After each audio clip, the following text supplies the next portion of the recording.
Existe uma sensação específica de quem já bateu em muitas portas e ouviu silêncio do outro lado. Você conhece essa sensação. Você se preparou. Você se qualificou. Você tentou. Você esperou. E a porta ficou fechada. Às vezes sem explicação. Às vezes depois de tanto esforço que a dor de ver ela permanecer fechada chegou a ser desproporcional ao esforço que custou chegar até ela. E no meio dessas portas fechadas, uma pergunta vai se formando dentro de você, quieta a princípio, depois mais alta. Será que as oportunidades que eu preciso existem para mim? Será que chegou a minha vez? Hoje a resposta a essa pergunta não vem de mim. Vem da palavra de Deus. E ela é clara, firme e definitiva. Há um trecho da Bíblia que diz: Eis que tenho posto diante de ti uma porta aberta, a qual ninguém pode fechar. Pausa aqui. Uma porta aberta, posta diante de ti, colocada por Deus, com intenção, com propósito, com o teu nome sobre ela. E ninguém pode fechar. Nenhum sistema, nenhuma rejeição humana, nenhuma limitação de origem, nenhuma janela de oportunidade que o mundo disse que passou, nada tem autoridade para fechar o que Deus abriu para a sua vida. Essa declaração não é encorajamento motivacional. É a voz do Deus que segura as chaves de tudo, de todo o reino, de toda oportunidade, de toda porta que existe, dizendo que a porta que Ele destinou para você está aberta. Isso não é negociável. Não pode ser reinterpretado como otimismo piedoso. É uma afirmação de soberania. Deus é quem decide qual porta se abre, e quando Ele decide abrir, nenhuma força humana ou espiritual reverte essa decisão. No Antigo Testamento, a abertura de oportunidades passava por canais físicos muito concretos. O levita que queria servir no templo precisava cumprir requisitos rituais específicos. O acesso ao rei exigia mediação de terceiros, etiqueta de corte, permissão formal. As oportunidades eram abertas ou fechadas por intermediários humanos, sacerdotes, governantes, chefes de família, líderes tribais. A posição de alguém no mundo antigo era determinada em grande medida pelo acesso que tinha a essas estruturas de poder visíveis. Hoje, o acesso é diferente. Sob a nova aliança, o crente tem acesso direto ao Deus que possui todas as chaves. O intermediário não é mais o sacerdote de um templo, é Jesus Cristo, que em João 14,6 declarou ser o caminho. E o que o Pai abre através dele, nenhuma estrutura humana pode vetar. A oportunidade que Deus destinou para você não depende de quem você conhece, de qual família você nasceu, de qual cargo você já teve. Ela depende de quem Deus é, e Ele é o Senhor de toda porta. Agora preciso falar de algo que a maioria das mensagens sobre portas abertas evita dizer, porque é desconfortável, porém é verdadeiro. Deus abre portas no seu tempo. E o tempo de Deus é soberano de uma forma que frequentemente não se encaixa no nosso calendário de urgências. Isso tem impacto direto na nossa comunhão com Ele. Porque quando a porta tarda, a tentação é concluir que Deus se esqueceu de você. E quando você começa a operar a partir dessa conclusão, essa crença silenciosa de que Deus está distante ou indiferente, a sua postura de fé vai mudando sem que você perceba. A oração perde intensidade. A expectativa se apaga. E no lugar da confiança ativa entra uma resignação passiva que se parece com fé, porém é outra coisa. Isaías 22,22 revela a extensão do poder de Deus sobre as portas da nossa vida. Porei sobre o seu ombro a chave da casa de Davi, abrirá, e ninguém fechará, fechará, e ninguém abrirá. A chave está no ombro de Deus. Não no ombro do seu chefe.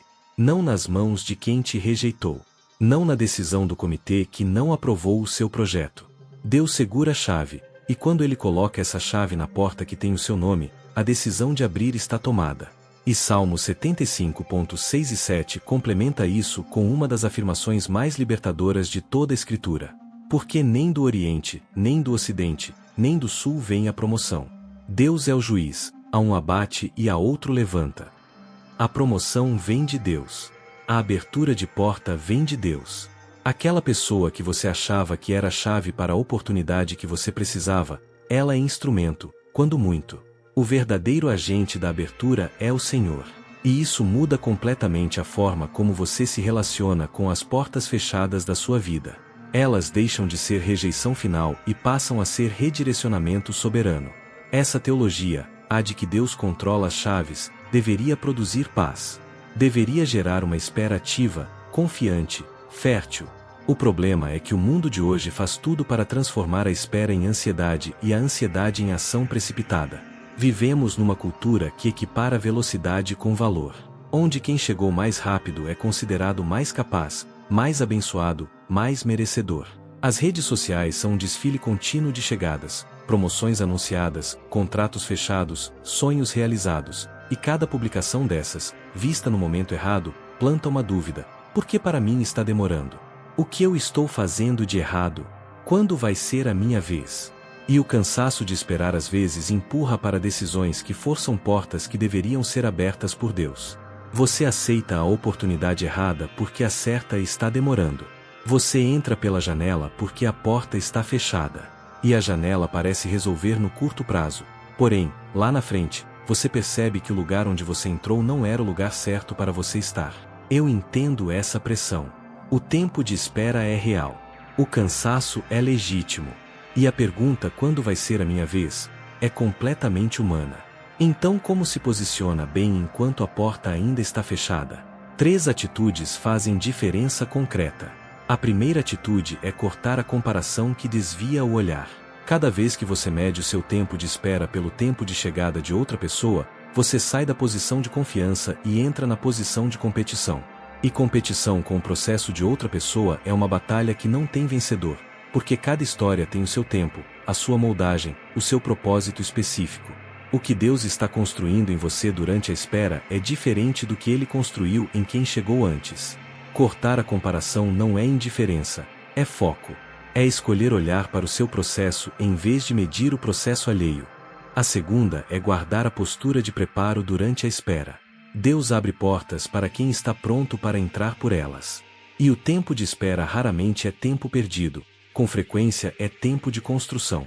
José passou anos na prisão antes do palácio. Davi passou anos nas cavernas antes do trono. O que foi produzido naqueles períodos de espera não foi desperdício, foi fundação. Guardar o preparo significa continuar se desenvolvendo, continuando servindo, continuando aprendendo, mesmo sem ver a porta aberta ainda. Porque quando ela abrir, você vai atravessá-la como alguém que estava pronto, não como alguém que foi pego de surpresa. E a terceira é manter o fogo da declaração e da oração específica. Deus responde a pedidos específicos de forma muito mais tangível do que a pedidos genéricos. Orar "Senhor, abre portas para mim" é diferente de orar "Senhor, eu sei que tens uma porta de oportunidade preparada para minha vida na área de trabalho. Eu peço que tu a abras no teu tempo e que me prepares para reconhecê-la quando vier. Quanto mais específica a oração, mais você vai reconhecer quando Deus agir. Declare Apocalipse 3:8 sobre a sua situação. Declare que a chave está na mão de Deus e que ninguém pode fechar o que Ele abre. Faça isso todo dia. Faça isso especialmente nos dias em que a porta continuar fechada. Apocalipse quer dizer revelação, então revele em voz alta para que toda porta fechada se abra para você. Chegou o momento de transformar tudo o que foi dito em oração. Porque a mensagem que fica só no ouvido não muda a vida, a mensagem que desce do ouvido para o joelho, essa sim tem poder de transformar. Fecha os olhos. Coloca as mãos abertas, como gesto de quem está pronto para receber. Traz para a mente a porta que você tem esperado que Deus abra. E ora comigo agora. Senhor, eu venho diante de Ti com honestidade completa. Eu confesso que diante das portas fechadas da minha vida, muitas vezes eu duvidei da Tua soberania sobre elas. Confesso que a demora me fez questionar se Tu te importavas com os meus sonhos, com os meus projetos, com o futuro que eu carrego no coração. Confesso que em alguns momentos eu forcei portas que Tu não abriste, e entrei por elas na pressa, sem esperar a Tua direção. E confesso que a comparação com quem chegou antes de mim já roubou a paz que eu deveria ter na espera. Me arrependo, Pai. Me arrependo de ter tratado o Teu tempo como demora e a Tua soberania como descuido. De ter corrido por portas que Tu não indicaste porque o cansaço de esperar falou mais alto que a confiança em Ti. Me arrependo da ansiedade que cultivei no lugar da paz, e da comparação que alimentei no lugar da gratidão. Lava-me, Senhor. Limpa em mim a mentalidade de escassez, a crença de que as oportunidades que existem para os outros não existem para mim. Purifica o meu coração de toda impaciência que me levou a forçar o que deveria ser recebido. Hoje eu tomo uma posição clara. Eu decido confiar que a chave da minha porta está no ombro de Deus, e que quando Ele a colocar na fechadura certa, ninguém no mundo vai conseguir impedir que ela se abra. Eu decido parar de medir o meu tempo pelo tempo de outra pessoa. Decido usar o período de espera como tempo de preparo, servindo, aprendendo, crescendo, me tornando quem preciso ser para sustentar o que Deus vai me dar. Declaro sobre a minha vida: Deus tem uma porta aberta com o meu nome. Ela foi posta diante de mim. E eu vou reconhecê-la quando chegar, porque estarei pronto, estarei atento e estarei em comunhão com aquele que a abriu. E eu sei, Senhor, que a paciência que essa posição exige vai além da minha capacidade natural. Por isso eu clamo agora: vem, Espírito Santo. Sê a paz que me sustenta quando a espera pesar. Sê a sabedoria que me faz reconhecer a porta certa quando ela aparecer. Sê o freio que me impede de entrar por portas que tu não abriste. Que eu saia desse momento com a convicção renovada de que tu és o Senhor de todas as chaves, e que o que tu abres, ninguém fecha. Em nome de Jesus. Amém. A porta que Deus destinou para você não depende de quem você conhece, de qual oportunidade passou, de qual rejeição você recebeu. Ela depende de quem Deus é. E Ele é o Senhor de toda a porta. Enquanto você aguarda, lembra, José estava na prisão quando a porta do palácio se abriu. A porta certa aparece no tempo certo, e quando Deus a abre, você entra pronto. Se o Espírito Santo tocou você através desta oração, não deixe essa chama parar em você. Inscreva-se no canal e compartilhe esta mensagem com seus amigos e familiares, porque uma simples palavra enviada no momento certo pode mudar uma vida. Deus te abençoe poderosamente, e tenha uma noite de paz na presença do Senhor.